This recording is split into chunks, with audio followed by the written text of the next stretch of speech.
know you're in here somewhere. Aha. There you are. There's the rest of you. Aha. They look like some T1600s to me.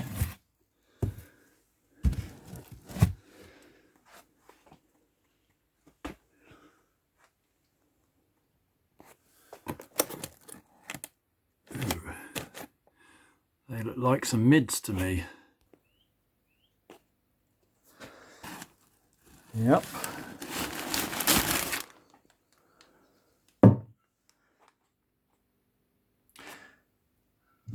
Okay.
I want to keep this packaging because when they're finished and they go up for sale, this is what they're going out in again. So it's pretty good.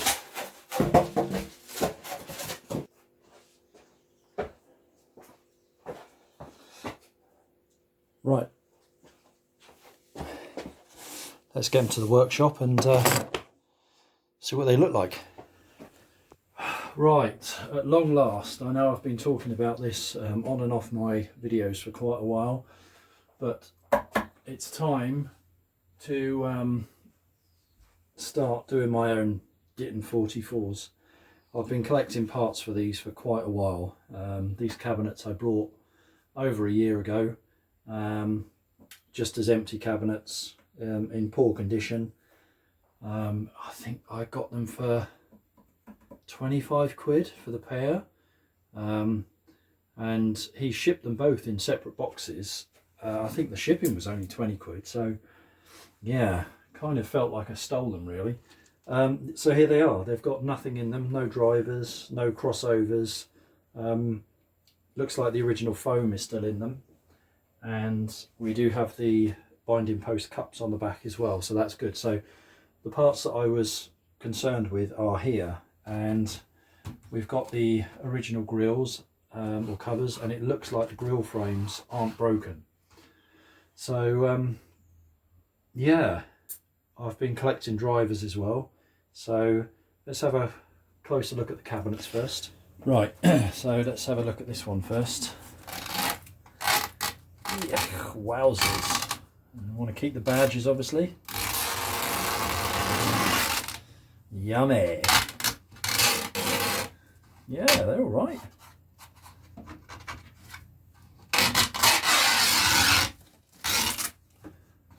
They've been kept in my garage, which has a dehumidifier in it, so hopefully these are all right. Yeah, it's looking pretty good. Well, you know, it's not as if I haven't made replacement covers for these before, so, but we're off to a good start. We don't have to do that. Put that down there, try not to break it. Right, okay, so what we'd expect to see, it's coming apart a bit at the top there. So, and there. So I think we've got a bit of clamping and gluing to do, but all the foam is here. Oh, interesting. Let's bring you in a bit closer. We have round pieces of foam, but this set of cabinets has the rectangular box. You might recall from the other Dittons I've just done, they had a cardboard tube. And I think the volume of this box is actually smaller than the cardboard tube. And I'm kind of hoping that, and I'll tell you why shortly. So anyway, got the foam. I probably won't use this, I'm going to do something different inside this. But for the woofer, yeah, no crossovers.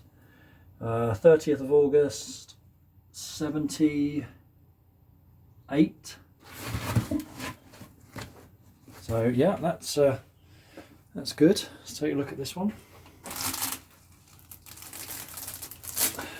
Okay, so this grill frame is black, steel chipboard.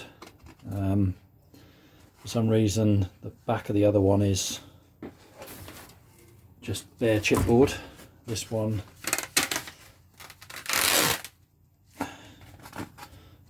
is black, so yeah, I'll be spraying them both anyway before I put new cloth on them. Okay, I mean that cloth, you see that is real 70s. Nice. Right, yeah, so here is the other one. Yeah, again, a rectangular box. Oddly bare chipboard in this one. Black chipboard, it's been painted in that one. So yeah, as I've said many a time with the 44s I've worked on, every pair seems to be different. So makes no sense to me.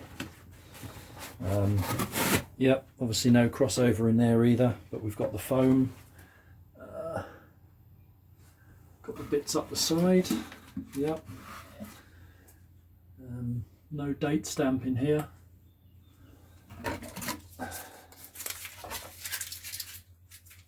But yeah, it doesn't matter. But yeah, not bad. I think this cabinet's slightly better than the other one. I'll bring you in for a closer look. So you can see on the front here we are sort of coming a bit loose there. So I think today's mission is just to take everything out of the cabinets and glue them so we make them stable to work on. This moulding has come away, so we will need to clamp and glue that. Yeah, I'll turn them round so you can have a look at the back. Yeah, and there's the back. So we've got the binding cups. No serial numbers. Pretty much all the Dittons I've had. There's a space there for a serial number, but there isn't one. So I don't know why that is, but yeah, actually the cabinets aren't too bad. Might be able to really sand these back nicely and re-oil them. And that's what I'd like to do if I can. As long as we're not... We've got a bit of a problem on the corner there, but not enough to... We can probably do something with that. Yeah.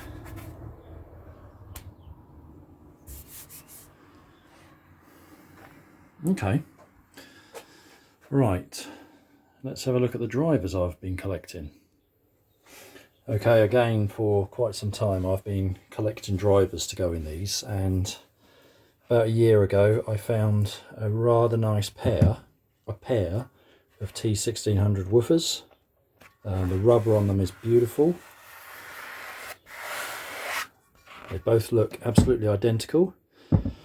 The paper cone is really nice, and I paid 40 quid for them with £10 delivery, so I was really happy with those. The spiders have been re-glued, So yeah, they're okay. Not the neatest job in the world, if you can see that, but it's okay. So I'll probably tidy those up. But yeah, they're beautiful, nice and free. Rubber's good. Very happy with those.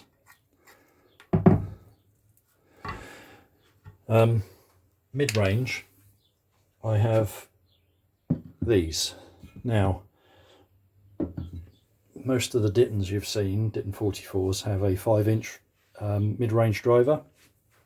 These are 4. I know someone will correct me, but I've got a feeling either they had a version of the Ditton 44s with a 4-inch mid. I don't think they did, but I think there was a Ditton 442, which was kind of a updated version, and I think this is what was fitted in them. The chassis is extra wide, I'm assuming that is so it fits in the original hole. But yeah, these are good. The spider is coming away there. It's still aligned, so I've only got to carefully re-glue it. The cone's still nicely centered, so I think we've rescued that just at the right time. Gasket's good, chassis good. Yep. And the other one, yeah, I mean a paper cone. Yeah, I have to glue that spider before it starts letting go. But yeah, they're going to be good. Now the tweeters. I'm not going to spend stupid money on a pair of HF 2000s for these. They're a very good tweeter. They're also very old, and they have quite a good frequency response. But if you look at the original frequency responses that Celestion took in their catalogues and things, they are a bit all over the place, and the measurements I recently done on a pair of 44s I've replaced, they are a bit, you know, within a few dB, but yeah. So I found myself a pair of Silk Dome Audax tweeters. Now I have used these a number of times, and one of the best pairs of speakers I ever had these with Audax mid-woofers as well. Much bigger magnet, in lovely condition. So this is what I'm going to use. I don't have a crossover. That's not a problem, because I have many a schematic for these. I can easily copy the Ditton 44 crossover, and I will probably do that for the mid-range and the woofer circuit, using really good components. Air core inductors on everything, good poly caps on everything. The woofer I probably won't use poly caps. I'll probably use original owl caps, something like that, but I will bypass them with a really small value poly cap. And I might need to tweak the crossover for these smaller mid-ranges. But I think what I'll end up doing is assembling these and measuring each driver in the cabinet individually, and kind of tweaking the crossover to suit the 3 drivers I've got, not just blindly copy the Ditton 44 crossover and hope. For one thing, these are an 8 ohm nominal tweeter. The HF 2000 is 4 ohm, so straight away I've either got to impedance match this to use the original crossover, or change the values of the components for these. So that's probably what I'll do. But yeah, let's have a quick look at how these sit in the cabinets. Right.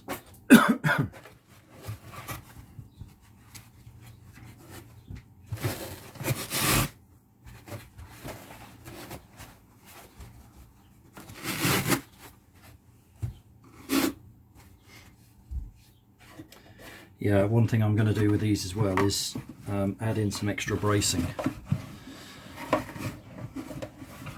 because there's only one brace that runs left to right in these, so it would be nice to improve that.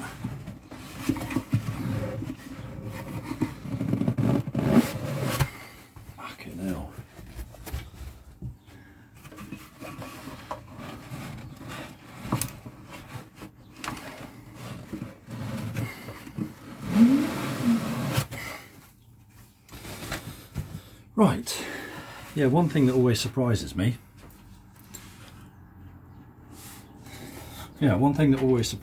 with the 44s I've come across which have the chipboard mid-range enclosure is it's only fixed to the front baffle. It doesn't go all the way to the back, whereas the cardboard tube versions do. So that allows for an awful lot of ringing on that back baffle, and because the front baffle as well isn't locked in, it's yeah, not very good. The sides, they have a brace between them, but you know, it's not doing a great deal, so we're going to brace this up quite a lot.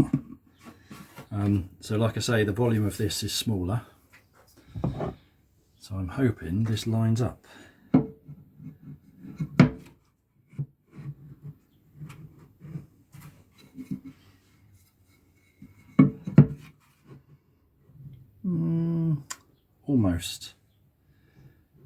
Almost enough to seal it in anyway, so yeah, okay,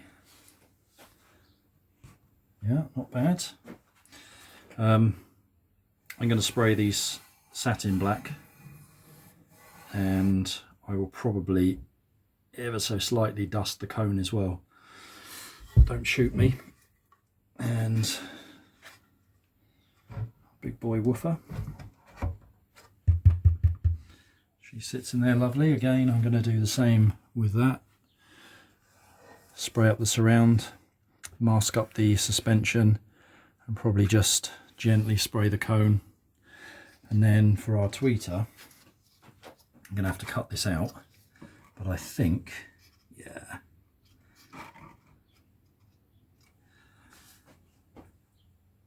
going to be good. It's going to be good. Yeah, so obviously this is a satin black, so I want my drivers to match that. And in terms of the front baffle, I'm going to cover this in thin felt.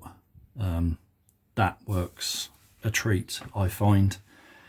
And because it's going to sit inside here nicely, it will finish it off well.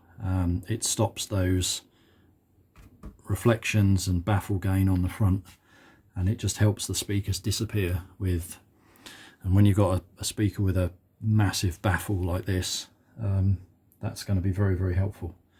So let's see if I got a bit of that.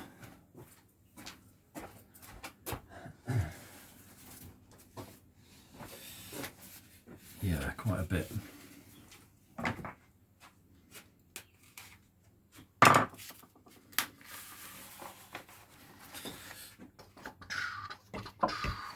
Yep, so that's what we're going to do, inlay that in there, as you can see.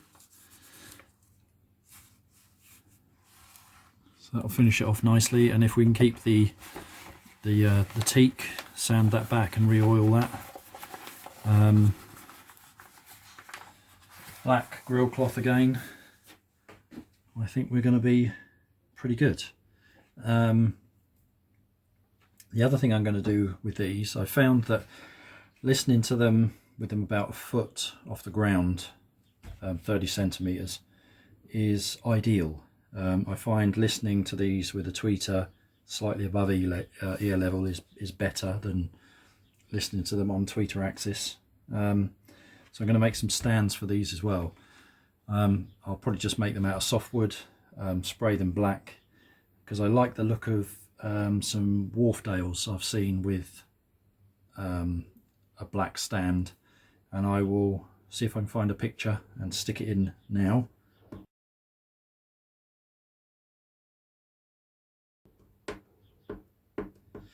And that's the sort of thing or the look I'm aiming for.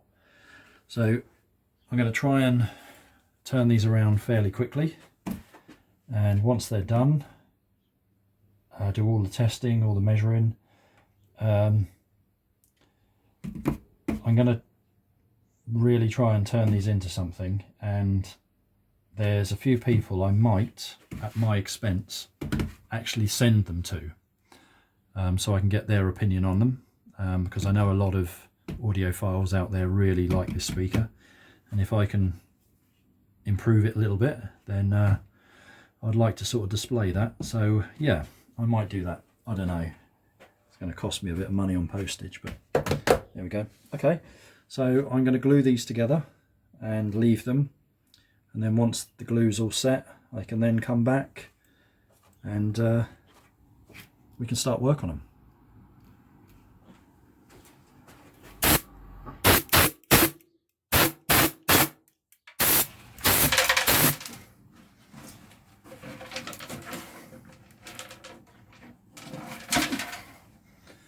There is so much shit inside these. Man. Most of the crossover nuts and bolts are in there. Wicked.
Beautiful.